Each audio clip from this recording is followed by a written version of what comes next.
Hey guys, EST here with a really interesting video. I don't think I've ever heard of anybody make this one. And it's kind of like an assumption that everybody has where, well, the prepping item that lasts forever is better than an expendable one. And that's actually not always true. And then the inverse is sometimes true, where you wouldn't even think, wait a minute, is there a version of this that doesn't run out? So one example, one thing that I've talked about in the past is, I love some, mosquito sprays, some bug repellent. But that's going to run out. And I think, depending upon the size of the container, and then you got, well, that's a lot of sizes, a lot of weight in your backpack. It's flammable, it's explosive, which, that actually could be useful, but is generally considered to be then dangerous. And if something hits the spray mechanism while it's in your backpack, then you get a backpack full of sticky stuff that smells awful. And then there's the health concerns about it. So I generally dislike it, but people say, well, you can't just be swarmed by mosquitoes. You'll get so many bites that you might actually go into like anaphylaxis from the allergic reaction. That's usually mild when you get 1 or 2 bites, but then if you get 1,000 of them or a couple hundred or something, it could actually kill you. Not to mention constant itching that you can't do anything about is considered one of the biggest blows to your sanity and your mental state. When you're already stressed about, well, where am I going? What about my family? What about my loved ones? What about the future of the country and how widespread was this event? And do I even know if it was weather versus an EMP? So some way of dealing with mosquitoes is very, very important. And what people always say is, well, really thick, heavy clothing, because then they just can't bite through it. Yeah, what if it's hot out? Or what if that's not working, or you didn't bring something to properly cover your face? By the way, if you're going to buy a hat, buy one with either removable or permanent mosquito netting. Look, you ain't trying to win a fashion contest, you're trying to put a hat in your bug-out bag. So you're going to have to bring mosquito spray or some kind of repellent, a thermocell, some citronella, something or other. And they don't work that well outdoors unless there is absolutely dead zero wind. So there is no solution to permanent versus temporary. You're just going to have to hope it doesn't run out. And when it runs out, I don't know, oh well, not good enough. Well, obviously, what do they use in other countries? Mosquito netting. If you go to any moderately decent hotel, anywhere in the world in a third world area or just a not great area, they're going to have mosquito nets because of malaria and because they want people to actually stay there and it's annoying. And I mean, you import it in bulk from China, just the rolls of it, cut it yourself when it gets there or something. You're looking at a pretty cheap product even for the third world. I got a bag full of mosquito netting, and here's the problem. The thing's about a foot tall. It weighs, I think, 2.8 pounds, which is a lot for a bug-out bag. You want to keep your bug-out bag below, I think, 15 pounds, 18 pounds, something like that. It really depends on you. People throw out numbers. It depends on you. Just try it. So that is a big investment, but you now have permanent immunity to mosquitoes. You just hang that from a tree, put a stick in it, put a pole in the ground effectively, and then just a couple little rocks or something under it, and you got a teepee. It's not like a whole structure you have to build. So if you're going to get a mosquito net and it comes with aluminum tent poles or something, no, come on, dude. You don't have to build the Taj Mahal, okay? You just have to build something that keeps mosquitoes more than 1 inch away from your skin. Personally, it's not currently in my bug-out bag. There is just repellent, and I will just try to get somewhere or cover my skin with mud, which causes all kinds of bacterial problems, and if you have a cut, you're gonna have an infection. It's bad. But then also just a general tip: if you find a plant and you're pretty sure it's not poisonous or gonna give you an allergic reaction, you can rub a tiny amount on the inside of your elbow joint, preferably while wearing gloves, and then wait a couple minutes and see what happens. But then you can handle a bunch of it, a fistful of it, whatever, or just wear gloves and pick up a fistful of it and just take them off or wash them. And if they smell, if it's some kind of mint or ivy or some kind of smelly plant, generally it's not just, it has to be citronella because citronella is magic. No, in lab tests, it worked better. And if you're I'm going to use citronella because DEET gives you cancer, citronella is carcinogenic too. Take that, Whole Foods hippies that are obsessed with everything killing you. But anyway, if you take any plant that smells and then burn it, preferably slowly, so it's smoky, so build up some embers and some small branches, get a roaring fire, and then throw it on top. Not enough to put it out, but enough to make it slow down and just kind of cook and incinerate the leaves slowly. One giant, basically building a cigarette. That will keep the mosquitoes away. And the sheer volume, and then walk around the forest if you can find more of it. So, yeah. I mean, I could walk out in my backyard and find some stuff that smells awful when you pick it. It's some kind of wild invasive mint thing. We just have that up where I'm at. Apparently, if you burn that, it might keep the mosquitoes away. So, hey, try not to necessarily stand upwind from it because you don't really know what's in it. But there's very few plants that would really harm you, if you inhaled the fumes from them. The other thing is, you might have noticed that like really good mosquito repellent only works a little bit. It's pretty good, but you're still gonna get bit. So if you're in like the woods and it's really bad, a bad time of year, bad temperature, bad everything, and you're near a body of water, it is going to be horrific, and you're not gonna keep enough of them away. But you'd need something while walking because I don't know, you probably could technically wrap yourself in mosquito fabric, but every time you brush up against some trees or some branches or whatever, it could put little rips in it, and then you're gonna have a bad time. Also, that fabric is very prone to melting unless you get a heat-resistant version. So there are weaknesses, but that's why I buy like an oversized one, and I would have like a lighter to melt it back together too. But I would say despite the size and the weight, it is a high priority item, and it's actually in my secondary bug out bag. Like the one that's a really big 3-foot long duffel bag, weighs too much to reasonably carry more than a couple hundred feet, but I would throw it in a vehicle. And then the really strong mosquito spray is in my actual bug out bag, like the backpack based one. So when it comes to temporary versus permanent, 100% permanent, almost at the cost of just anything. The weight, the size, if it fits, it's going to be right up there with like water. And if you live in a desert area, lucky you. Except for, you know, everything else. Overheating, sunstroke, sunburns, finding water, finding anything you can eat. Yeah, good luck with all that. But you won't have mosquito bites. So a water filter, you get the Sawyer, you get the Life Straw, you get the whatever, there's good ones out there, and they're all really, really high quality membrane filters. In fact, if you get the really good ones, they even have the pore size in the membrane small enough to filter out not just bacteria, which are huge, and then, you know, particles of like whatever that you don't want to drink, but also viral cells, and those are way smaller. They are stupid small. So like, okay, a top quality water filter equals unlimited water, right? It says 1,000 gallons. I mean, 1,000 gallons, what is that, a year's supply? More than that for one person? You've got unlimited water if you got a membrane filter, right? Because it says 1,000 right on the box. So what do you mean? That is the permanent item. No. If you took pre-filtered pristine tap water and ran it through the filter, you might be able to get 1,000 gallons out of it. If you took a muddy puddle, ran it through a t-shirt first, because at least you're not like insane. And if you're smart and been watching my channel and you run it through a coffee filter, cool, because that's got a ridiculously small particle filter size. Good for you, cool. You're still gonna jam up that filter after about like 10 to 50 gallons, and then you're in trouble because you didn't bring anything else and it said 1,000 on the package and you believed it. There's no such thing as this lasts exactly 1,001 gallons and then self-destructs. Okay, it doesn't have an odometer on it. It works until the membrane filter is full, and the membrane filter gets full with more crap it has to filter out.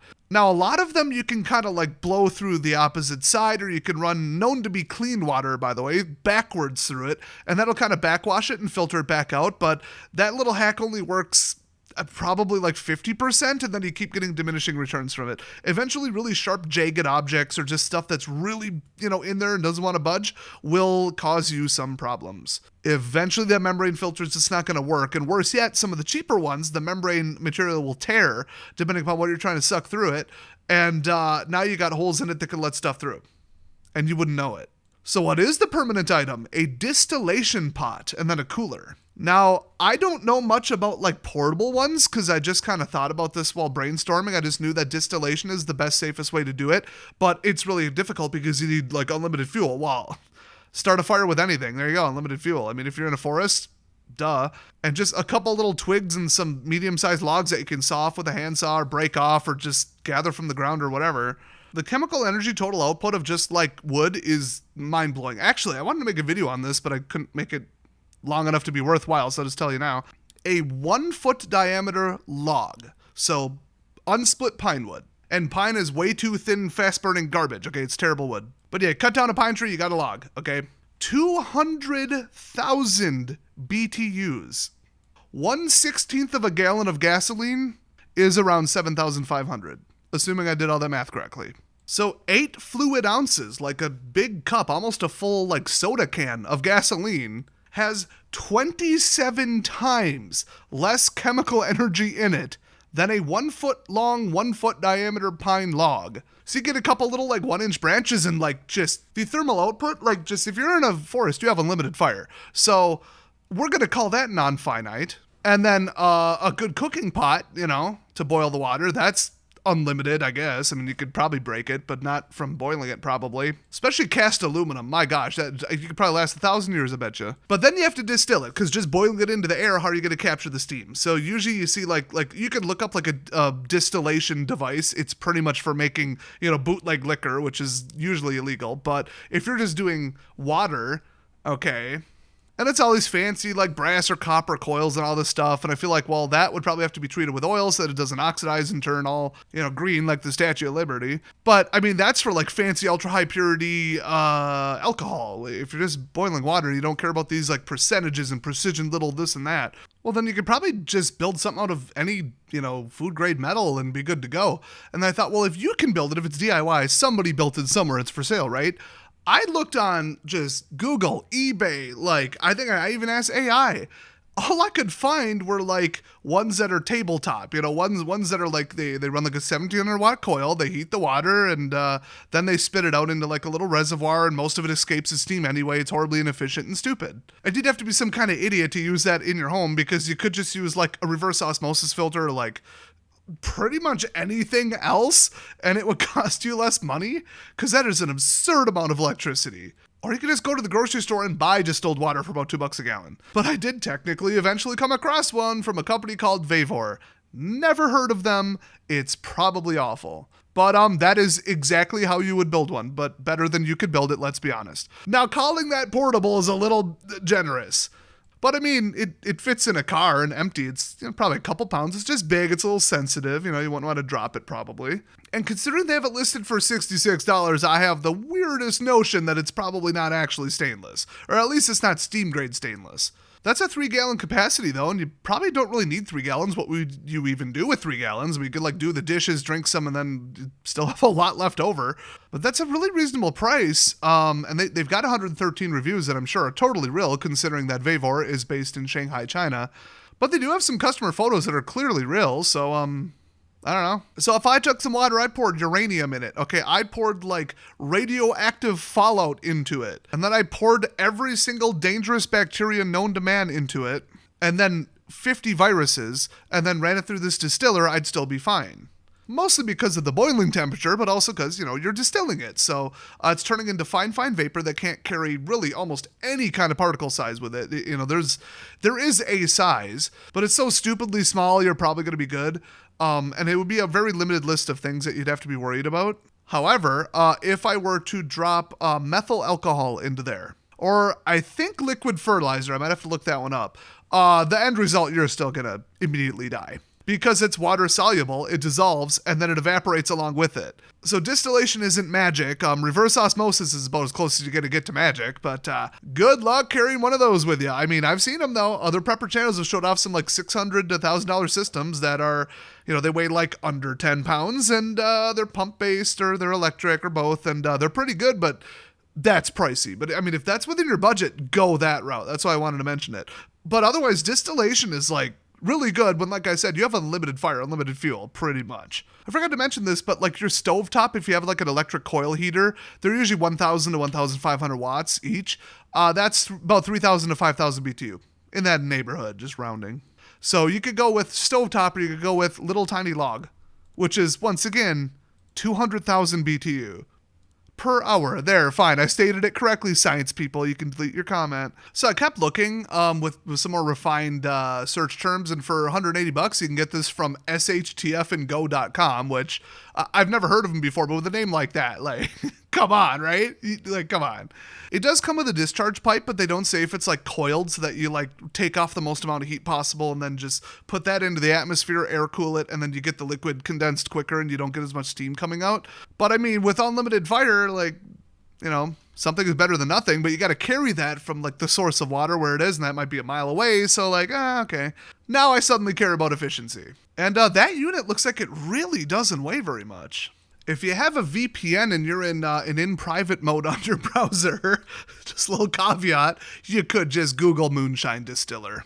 I think they're legal to own, just not to use to make moonshine. Not that anybody really cares anymore. And it depends where you live, but you might get put on a list. I also found this one still in stock, 3 left, from Walmart.com. It's from Lindy's, and it has a 4.1 out of 5 with 7 ratings, so It's kind of alright. I don't like the thermal transfer between the bottom and the top. That can't possibly work all that well. But it works better than dying of dehydration. So the last one for this video is a lighter versus a ferro rod. Everybody says, well, use a ferro rod because lighters run out of gas. What are you, stupid?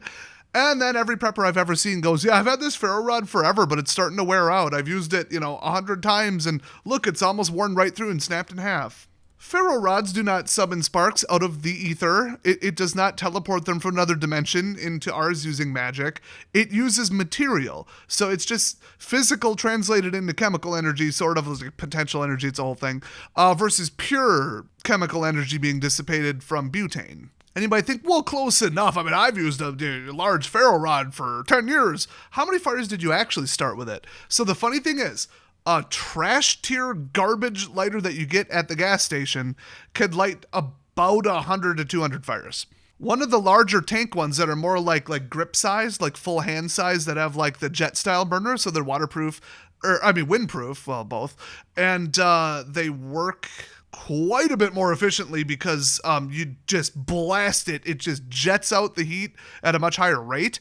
And that's more efficient. You actually get a more efficient use of fuel because the fire started so much quicker. So I did this like 2 identical jet lighters, really small units. They were both full. I did the before and after weight. I emptied one by damaging the valve and then did like the before and after weight there. And then I ran it on and off for a total of 10 minutes of total runtime, which took forever because it kept overheating. And assuming you can light a fire in 5 seconds, which you could probably beat that, but okay. You can melt a penny in 10 seconds with those, by the way. So like 5 seconds is a little generous. Usually it would be 1 second to just blast a bunch of dry grass and it incinerates instantly, but okay. I calculated that the average moderate sized lighter could last 1,200 fires. So that's every single morning you somehow let the fire go out, it got rained on, and you forgot to make coals and burned only leaves? I don't know. You'd still be good for 3 years on one single lighter.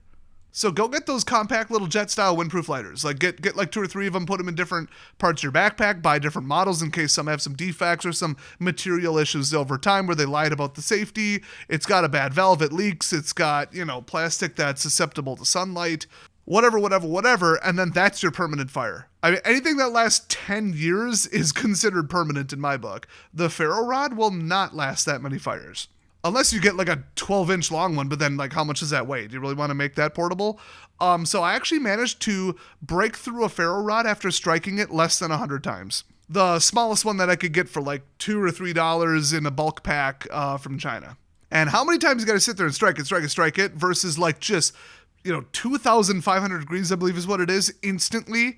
Versus some sparks that might light something on fire if it would be considered a fire hazard and there's no wind and it's perfect conditions, it's not cold out and it's not wet out. Ferro rods are stupid. I have one. I have exactly one and one striker in my backpack because they weigh practically nothing. But that's the backup for if I can't find my lighter, dropped it, or it broke. So blow in your mind that lighters are better than ferro rods, but my scientific analysis very much clearly says it's not even close. And if you watch my couple videos, at least one, I think maybe 2, that I made on ferro rods of can they light propane on fire? Can they light leaves on fire? It lit almost nothing on fire, and I'm a pretty strong dude with pretty strong arms, and it turns out I was using the front of the knife instead of the back. You're supposed to use the back, but the front is more effective if you absolutely have to, so it had everything going for it, and just ferro rods just don't work. The reason they work on YouTube all the time is because if they don't, the person deletes the footage, and if they do, it's because they set it up with absolutely perfect everything, and then edited out the first couple strikes that didn't work. So, yeah, don't bother. So this was going to be a longer video, but I could only come up with 3 things off the top of my head, and I thought, well, 18 minutes, that's good enough. Let's just go in depth and not just tell people the information, but tell them the why, which is why I do it on this channel, because 1, you'll remember it better, and 2, I could back up what I'm saying with actual evidence and prove what I'm saying and make it make sense and tell you why I believe what I believe. And if you enjoy that, leave a big ol' like and subscribe for more content and check out the rest. But funny story, I'm not going to use ChatGPT or any kind of LLM to generate my content for me. That's just stupid. It's disingenuous and I can't verify the accuracy of it, but I'm not above maybe using it for brainstorming. So this is the first video where I asked it, can you list several pairs of items in the category of disaster preparedness and other prepping related items where one is expendable and finite and the other is permanent? Like, for example, mosquito repellent spray versus mosquito netting. And they understood exactly what I was saying because I phrased it exactly that way. And their recommendations were so unhinged, I have to read them to you just for pure comedy reasons. It understood what I was asking, and that's about it. But it got every single one so utterly wrong. Okay. Disposable face masks use a reusable respirator, aka an N95 half mask, which also runs out. I would dare say it runs out faster. I mean, I think from a gas mask to like a, debris style one, like a traditional job site one, they all run out. They all jam up. Like that's not even a thing. Instead of using hand sanitizer, it says the permanent reusable one would be soap plus water plus a refillable dispenser. Because guys, then you could refill it, so it's infinite. I am laughing so hard between takes right now. Instead of using alcohol wipes, you could use a washable cloth plus soap/disinfectant. Because as we all know, soap is infinite. Expendable versus finite toilet paper. And their solution was a bidet attachment. Oh, I'm sorry. Do you not have in your bug out bag an unlimited source of pressurized water and a full-size Mansfield 430 toilet? What? You call yourself a prepper? This one they got kind of right, but I'm not going to read because of YouTube guidelines. It's a little too weird. Instead of candles, you should use an LED flashlight with rechargeable batteries, which you would then recharge like on the wall. I guess, solar, you can hook up a solar with USB to a USB 18650 charger. I literally just showed that in the last video, so okay, they kind of got that one. Instead of a disposable glow stick, which we found out in my review doesn't work very well anyway, use a hand crank flashlight, which I've never seen one that's high quality enough to not break within about 5 minutes, so like, okay. And then instead of batteries, use rechargeable batteries. I swear to God. This is why AI is never taking over. Oh, here we go. Instead of a propane/butane canister for cooking, you should use wood. Instead of MREs or freeze-dried meals, because those are finite and expendable, you should use a grain mill. A grain mill. So like a windmill, or get out an entire team of oxen and a grindstone that weighs more than your car. It also said, or long-term food storage. So, so like just regular rice inside of Mylar, because as we know, that's infinite, obviously. Not like a fishing kit. That's a little too complex of a concept for the LLM's tiny brain. Then they just blatantly recommend stuff that wasn't true about water filtration. And then instead of using single-use plastic cutlery and plates, you should use metal or enamel camping kits. I never would have figured that one out on my own. Instead of using mosquito spray or DEET wipes, you should use mosquito netting. Okay, you literally just stole that from the question. Instead of chemical sunscreen and sunblock, you should use a wide-brimmed hat and long sleeves and shade shelters. Okay, I mean, yeah. This is just common human knowledge, but that's what they were trained on. Oh my gosh. Instead of hand warmers, use clothing. That's amazing. Instead of duct tape, you should get a sewing kit, a multi-tool, and paracord. Yeah. Okay, all right. I actually put a sewing kit on the most underrated prepper items, and actually I think that's what the next video will be, is another go-around at that. Is there anything of use in here? Okay, instead of... Oh, no.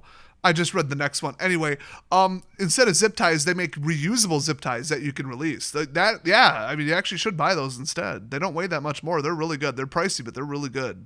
Instead of pepper spray, you should use a tactical flashlight or baton. No, you shouldn't. Those are pain compliance tools, and anybody with any amount of adrenaline isn't even going to feel it. The only thing you can do is structurally break one of their leg bones, and I think even I'm not strong enough to do that, so you probably aren't either. And a tactical baton, usually an 18-inch or retractable, they are not strong or rigid enough or heavy enough to break a bone, whereas a baseball bat would be, but an aluminum baseball bat doesn't fit in a prepping kit that much. You can put it on your waist and kind of holster carry it like a sword, though. But it'd be better than that for self-defense, an actual sword. They did say instead of ammunition, because you run out, use a crossbow with reusable bolts. Yeah, okay. I mean, that's pretty obvious, but you haven't heard that one, sure. And then instead of flares or smoke signals, you should use an emergency whistle, a strobe beacon, I'm not sure what that is, or a signal mirror where you could just kind of bounce it off the sunlight and then just aim. Those are kind of cool, actually. Yeah, and they're really lightweight. That's not a bad idea. So it came up with 2.5 good ideas. Good job, AI.